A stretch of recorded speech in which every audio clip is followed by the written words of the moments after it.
Baik-baik, Assalamualaikum warahmatullahi wabarakatuh. Kita ketemu lagi di part yang kedua. Perlahan-lahan saja belajarnya, karena memang itu tujuan saya kenapa pembelajaran dibagi per part, ya, dibagi di part biar kalian bisa mendalami lebih dalam. Saya berpikir malah ketika kita pembelajaran daring ini malah lebih, kalau saya lebih bermanfaat ya, karena dengan begini kalian bisa mengulang pembelajaran melalui YouTube channel yang Ibu share, video yang Ibu share di YouTube channel.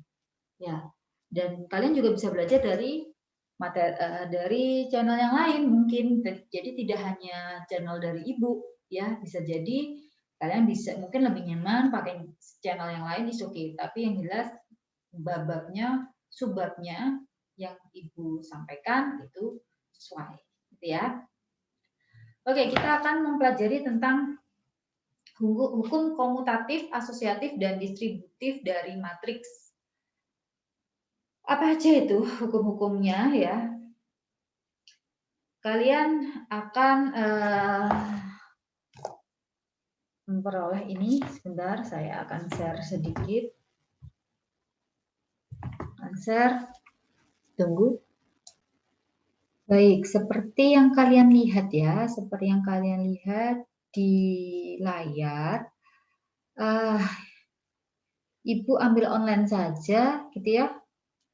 Maka kita bisa melihat hukum komutatif, asosiatif, dan distributif dalam operasi aljabar biasa adalah sebagai berikut. Ya, hukum komutatif dalam penjumlahan jika A ditambah B, maka B ditambah A, ya. Maka sama dengan B ditambah A. Gambarannya seperti itu. Lalu jika perkalian seperti apa? Jika A dikalikan dengan B, maka sama dengan B dikalikan dengan A.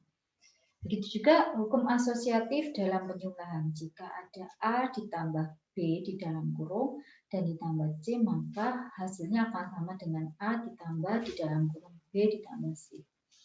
Hukum asosiatif juga begitu dalam perkalian. Jika kalian memperoleh A dikalikan B di dalam kurung lalu dikalikan C akan sama dengan A dikalikan dalam kurung B dan C. Kalau hukum distributif bagaimana? Sama halnya jika kalian memperoleh kasus di mana A dikalikan dalam kurung B ditambah C, maka kalian akan memperoleh hasil yang sama seperti A dikalikan B ditambah A dikalikan C. Oke. Lah, operasi aljabar biasa yang berupa penjumlahan dan perkalian selalu mengikuti hukum komutatif, asosiatif, dan distributif. Tetapi operasi aljabar matrik tidak semuanya ya, tidak semuanya dapat dilakukan karena hukum komutatif tidak dapat diterapkan dalam perkalian matriks. Hal inilah yang membedakan kalau kita belajar aljabar biasa atau dengan kita sebut bilangan kosan dengan aljabar dalam bentuk matriks. Aljabar matrik mempunyai beberapa keistimewaan tersendiri, ya. Yang pertama apa?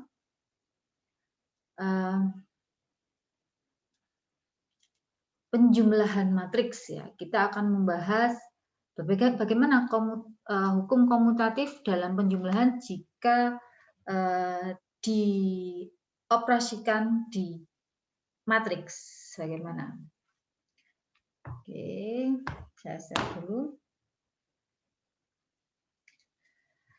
Operasi penjumlahan matrik atau komutatif adalah komutatif dan asosiatif yang bisa digunakan. Oleh karena itu, operasi penjumlahan matrik hanya melibatkan elemen-elemen yang bersuaian dari dua matriks dan urutan setiap pasangan elemen yang bersuaian untuk dijumlahkan adalah tidak penting ya. Hal yang sama berlaku juga ketika melakukan operasi pengurangan matriks, karena pengurangan matriks A dikurangi B dapat diubah menjadi penjumlahan matriks A ditambah minus matriks B. Hukum komutatif dan asosiatif dapat ditulis sebagai berikut pada operasional matriks ya. A ditambahkan dengan B adalah begini ya.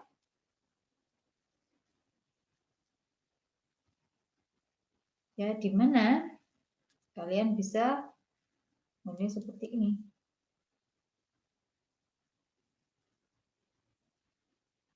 Atau sama dengan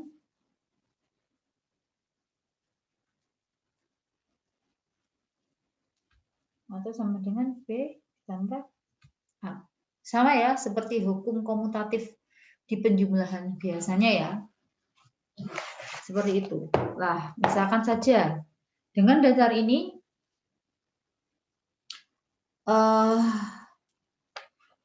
ini hukum komutatif A plus B sama dengan B plus A, maka contohnya seperti ini, contoh saja. Contohnya kalian punya A adalah 4, 2, 3, 0 misalkan, dan B adalah 7, 5, 2, dan 1. Jika A ditambah B sama dengan B ditambah A, begitu. Berarti kan jawabannya 4, 2, 3, 0, begitu.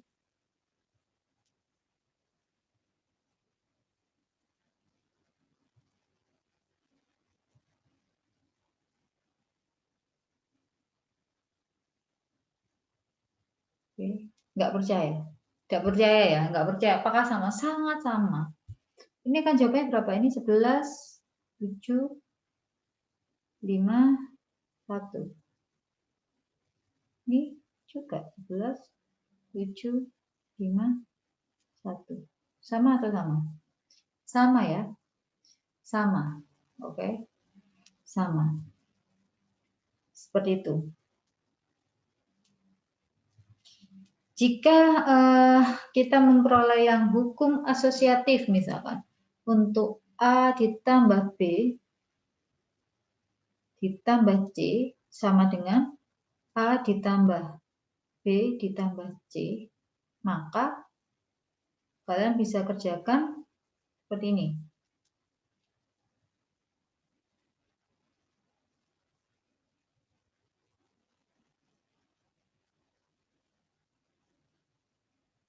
C sama dengan AIJ tambah BIJ tambah CIJ. Ya, udah gini kan berarti kita bisa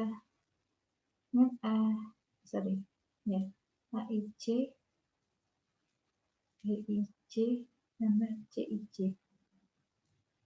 sama dengan A ditambah B ditambah C, tapi yang di dalam kurung ada,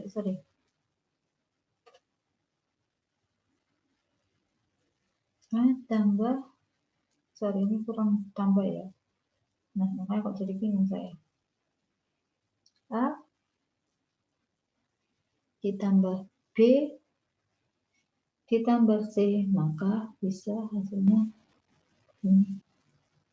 Ya. Oke, sama, hasilnya akan sama. Gitu ya. Lalu untuk matriks perkalian matriks bagaimana? Kalau sebagaimana dikatakan ya, perkalian matriks tidak mengikuti hukum komutatif. Jadi tidak mengikuti hukum komutatif di mana A dikalikan B sama dengan B dikalikan A. Di matriks tidak bisa ya. Tidak bisa gitu ya. Tetapi perkalian skala dengan matriks bisa menggunakan komutatif. Jadi ini A di B sama dengan B A itu hanya bisa dilakukan ketika K adalah bilangan skala. K adalah bilangan konstan. Gitu ya. Juga perlu diingat jika perkalian matrik adalah mengikuti hukum asosiasi. Hukum asosiasi seperti apa? A B dalam kurung C, maka akan sama dengan A dalam kurung B C. Gitu. Nah, untuk melakukan perkalian 30 matrik ABC, maka kondisi persesuaian dimensi harus dipenuhi untuk setiap pasangan matrik yang berdekatan ya. Misalkan jika A M kali N, dimensi M kali N dan C P dikalikan Q, maka persesuaian matrik B adalah N dikali P. Begitu. Jadi A M kali N dan B N kali P misalkan. C itu harus P dikalikan Q. Gitu. Ya. N P ya. Dan salah satu ini yang harus memiliki kesesuaian. Jadi harus ada kesesuaian dulu, persesuaian dimensi. Bila kondisi persesuaiannya dipenuhi, maka hukum asosiasi menyatakan bahwa pasangan matrik yang berdekatan dikalikan lebih dulu. Dengan ketentuan hasil perkaliannya diletakkan secara benar sesuai dengan letak pasangan aslinya. Contohnya seperti apa? Contohnya seperti ini.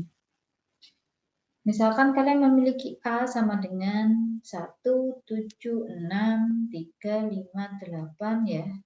Dan B sama dengan 2, 5, 6, 4, 7, 3. Dan C sama dengan 3, 5, 9. Bagaimana jika ada perkalian A dikali, A dikali B dikali C bagaimana? Sesuaikan dulu. Ini bagaimana ini? Ini dimensinya berapa? Ini dimensinya yang A. Yang A dimensinya berapa? Ayo. 3 dikalikan 2 ya. 3 dikalikan 2. Ini 3, dimensi 3, 2. Ini dimensi berapa? Dimensi 2, 3. Ya, ini dimensi 3, 1. Ya. Kalau misalkan dilihat seperti ini, kesusahannya gimana? Mana yang paling harus dikerjakan dulu?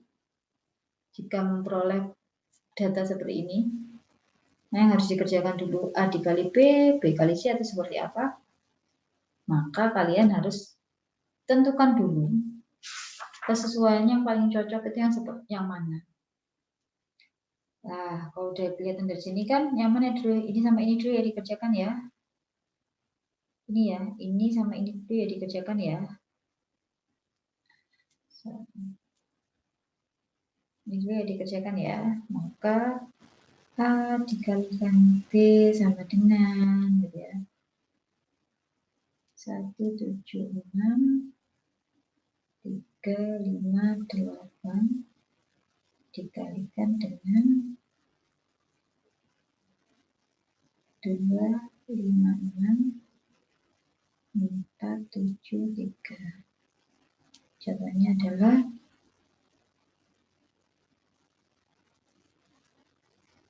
14, 26, 15, 34, 70, 57, 44, 86, dan 60. Gitu ya. Lalu, ini dikalikan dengan C-nya. Karena ini sudah berapa ini? Ini dimensinya AB ini, dimensinya adalah 3 kali 3 ya. Ini sudah bisa dikalikan dengan C. Lihat dulu dimensinya, maka AB dikalikan C, maka berapa? Ini 14, 34, 44, 26, 70, 86, 15, 57, 60 ya. 60 dikali dengan 3, 5, dan 9. Jawabannya adalah 3, 1 berarti ya. dimensinya 307 dapat tambah 965 dan 1102. Jawabannya adalah ini. Oke, mudah ya, sangat mudah sekali ya. Saya tidak perlu mengulang lagi. Dan ini akan sama gitu loh hasilnya dengan jika A dikalikan BC dulu gitu. Tidak ada masalah sebenarnya ya. Perkalian matriks juga distributif yaitu A dalam kurung B kali C sama dengan AB ditambah BC yang mengalikan A. Begitu juga jika dalam kurung B tambah C dikalikan A, maka BA ditambah CA yang dikalikan A. Dalam kasus khusus hukum distributif ini sebenarnya gabungan dari operasional penjumlahan dan perkalian matriks. Tentunya syarat-syarat penjumlahan dan perkalian harus dipenuhi. Oke. Selanjutnya, matrik identitas dan matrik nol. Matrik identitas. Oke.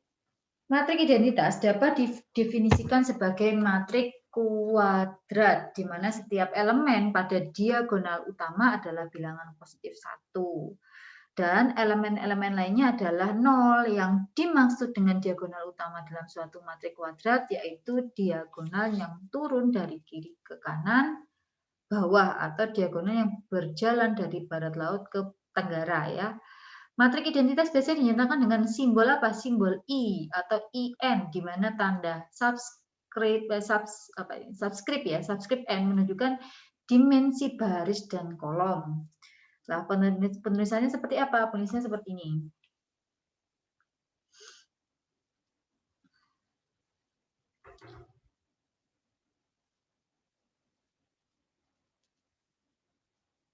A1.1 sampai A1N itu A ini gini, MB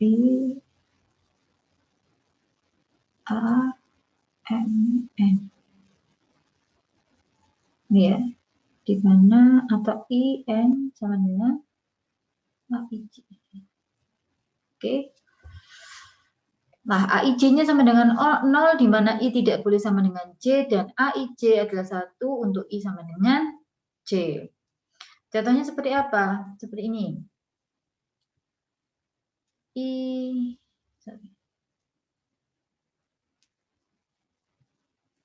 I2 sama dengan 1001 misalkan. Dan I3 contohnya adalah 10000, maka di sini 1 0, di sini ada 0 1. Jika I4 gimana? Jika I4 1, oke, tidak boleh titik ya.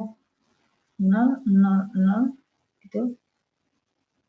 Nah, 1 0 0 0 1 0 0 0 1 0 0 0. Sebenarnya matrik identitas ini sama dengan matrik 1 pada aljabar biasa. Sehingga setiap bilangan apapun dikalikan dengan matrik identitas akan menghasilkan bilangan itu sendiri. Jadi apabila matriks ini dikalikan dengan matriks lainnya yang dapat dikalikan, maka akan menghasilkan matrik itu sendiri. Hal ini dinyatakan bagaimana? Nyatakan IA sama dengan AI, di mana sama dengan A. Begitu. Oke. Nah, matrik identitas ini mempunyai suatu sifat yang khusus ya, yaitu apabila kita menyisipkan atau meniadakan matrik identitas ini selama proses perkalian, maka hasil kali matriks ini juga tidak akan mempengaruhi gitu ya. Kenapa? Ya hasilnya itu tadi, balik lagi kepada hasil yang sebelumnya. Hasilnya tidak berpengaruh. Nah, suatu sifat khusus lainnya dari matrik identitas apabila ada matriks lain, misalkan A sama dengan IN, maka akan diperoleh AIN sama dengan IN kuadrat atau sama dengan IN begitu.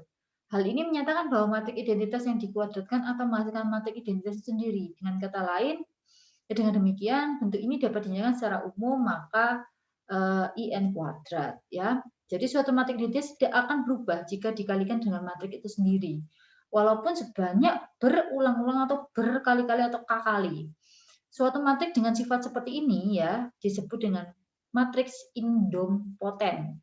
Oke, idempoten matrix gitu ya. Oke, kita beralih ke matriks 0. Apa sekarang matriks 0 itu? Matriks 0 adalah matriks yang seluruh elemen-elemen terdiri dari bilangan 0. Dan matriks ini tidak dibatasi oleh dimensi kuadrat seperti pada matriks identitas. Lagi pula, matriks 0 ini hampir sama dengan bilangan 0 pada aljabar biasa. Dan notasinya 0, sehingga penulisannya dapat ditulis menjadi ya 0 gitu. Jadi penulisannya seperti ini.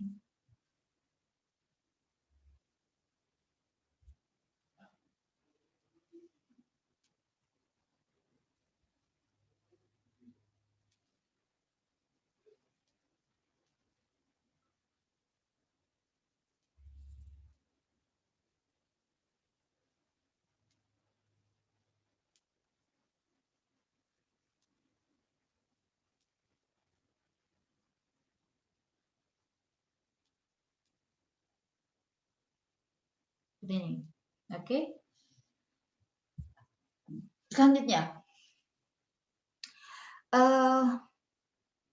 Untuk menyesuaikan bilangan 0 ini, matriks 0 mengikuti operasi penjumlahan dan perkalian, asalkan kondisi persesuaiannya telah dipenuhi ya. Kalau tidak dipenuhi ya tidak bisa. Gitu ya. Nah, perkalian matriks 0, hasil kalinya selalu sama dengan 0, tetapi dimensinya telah berubah ya, telah berubah. Dengan demikian, maka matriks 0 kuadrat adalah idempoten, tetapi matriks 0 bukan kuadrat tidak idempoten. Contohnya seperti ini. Jika kalian menemui misalkan A-nya adalah matriks dari 5, 9, 1, 7, 3, 4 misalkan, dan A dikalikan dengan 0 gitu, maka 5, 9, 1, 7, 3, 4 misalkan saja dikalikan dengan 0, 0, 0, 0, 0, 0, maka hasilnya adalah 0, 0, 0, 0. Berubah ya. Dimensinya berubah gitu, dimensinya berubah.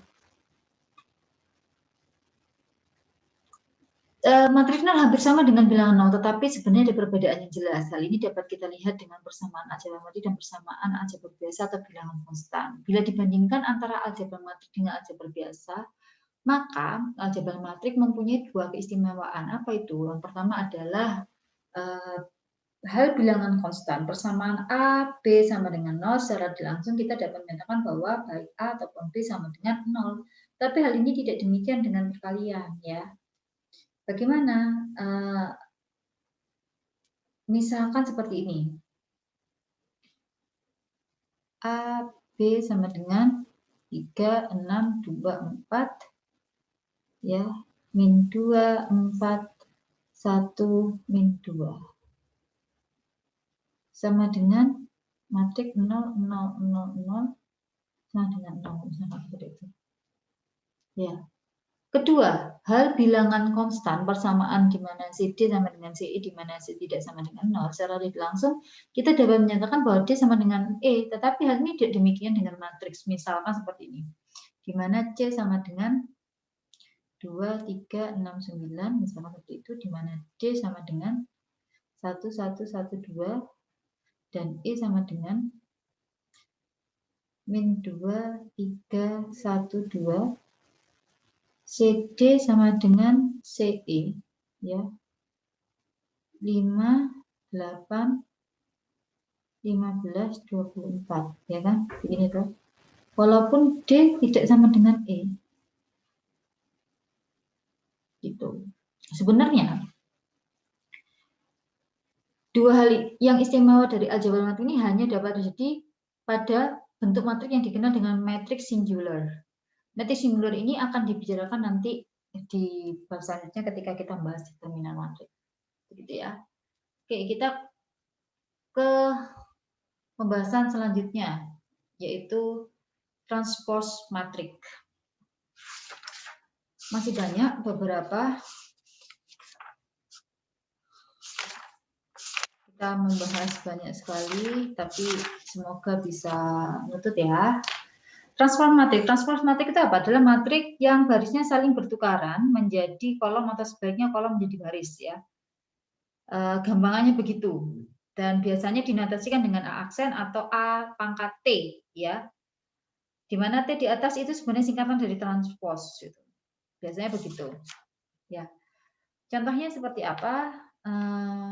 Kalau misalkan kita punya misalkan A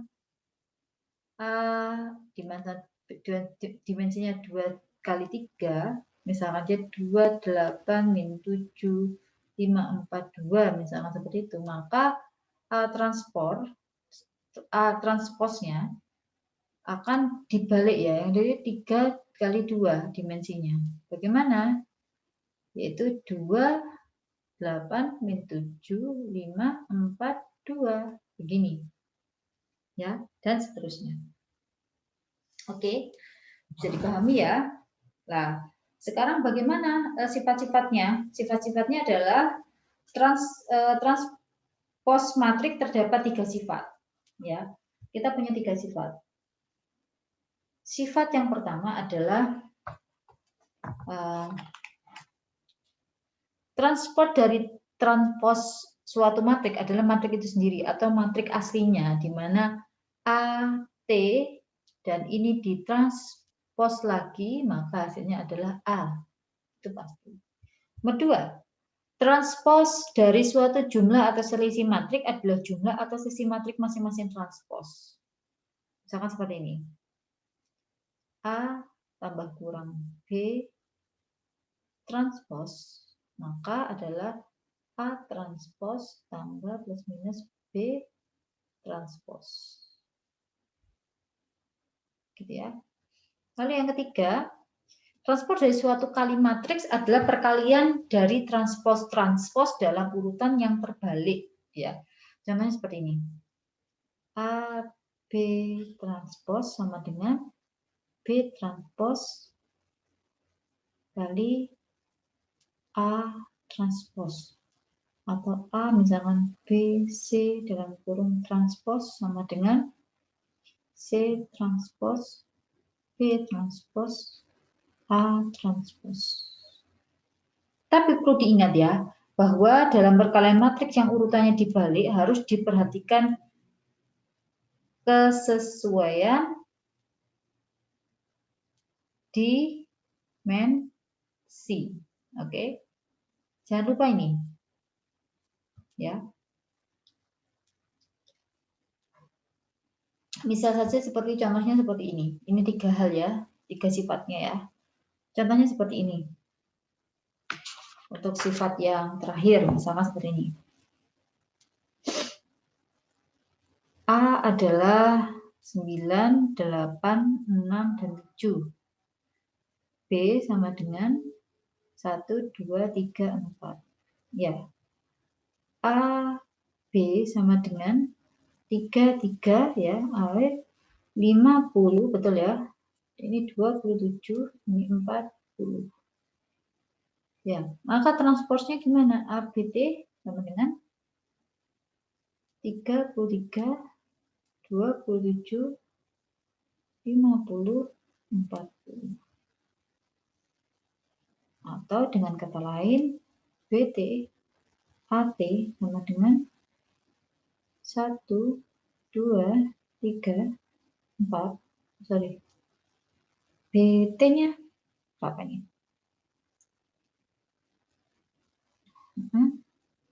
Transportnya berapa? 9, 6, 8, 7, begitu. Sama ya? Kan sama dengan 3, 3, 27, 50, 40. Sama nggak? Sama ya? Terbukti ya? Oke. Itu tadi tentang transpos. Saya overview saja, dikit aja.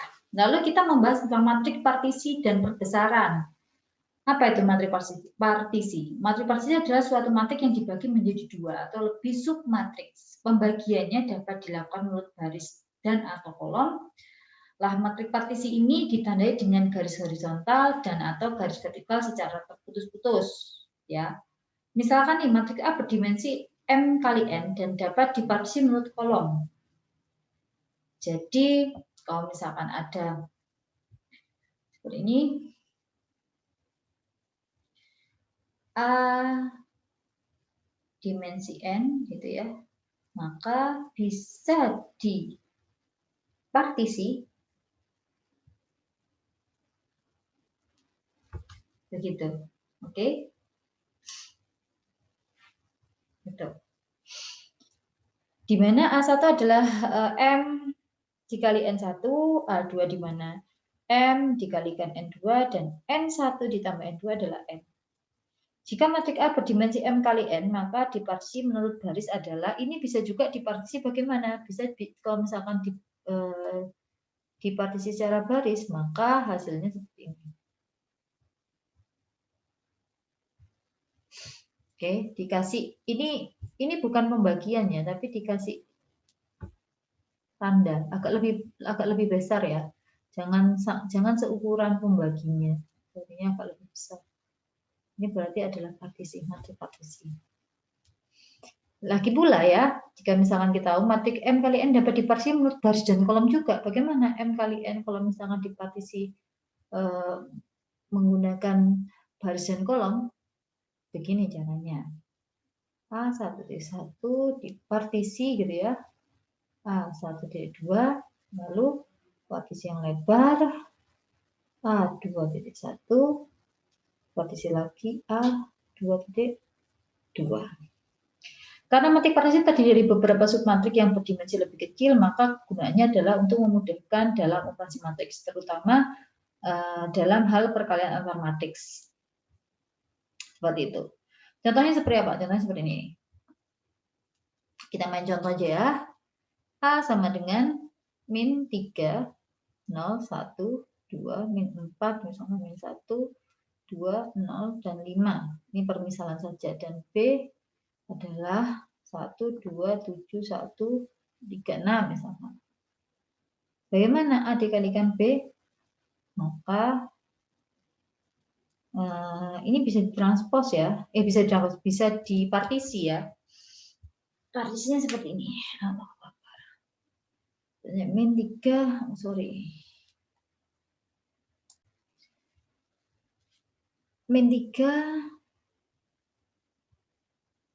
min 3 gitu ya, 1 lalu dipartisi 0, 2, min 4 bisa dipartisi lagi, min 1, 2, 0 partisi lagi, kasih 5.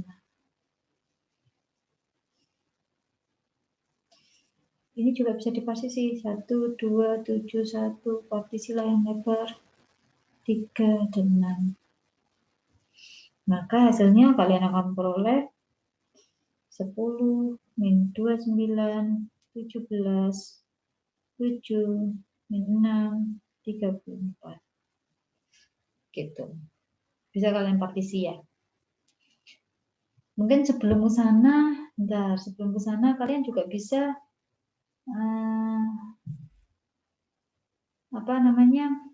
dipecah satu persatu. Ya, dipecah satu persatu dulu pengalinya. Gitu ya. Itu contoh untuk matriks partisi. Bagaimana matriks perbesaran sekarang? Matriks perbesaran itu adalah augmented, adalah suatu matrik yang digabungkan antara matriks koefisien dengan vektor kolom konstanta. Lah, matrik ini ditandai oleh sebuah garis tegak yang terletak di antara kedua matriks tersebut. Matrik perbesaran ini digunakan sebagai sarana untuk menyelesaikan sistem persamaan linier. Contohnya seperti ini. Jika kalian memperoleh seperti ini. 5x1 ditambah 4x2 misalkan ditambah 7x maka 7x3 sama dengan 42. Lalu Anda mendapatkan juga seperti ini.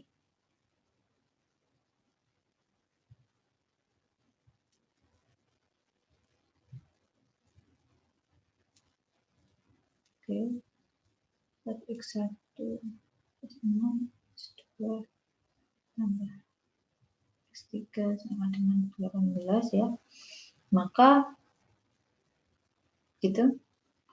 Saya bisa tulis 5, 3, 4, 4, min 26, 781 ya. Sorry, ini di partisi betul itu nih 42 48 ini partisinya saya ganti warna ya aja ya, kan tahu kalau ini di partisi begitu. Oke, jika kalian mau mengubah persamaan linear ke matriks augmented seperti ini maksudnya. Insya Allah mudah ya, dasar-dasar saja. Kita masuk ke determinan matriks di part selanjutnya. Oke, tetap dipelajari perlahan-lahan. Harapan Ibu part to part ini bisa kalian pahami, begitu ya. Baik, terima kasih. Kita ketemu di part yang ketiga.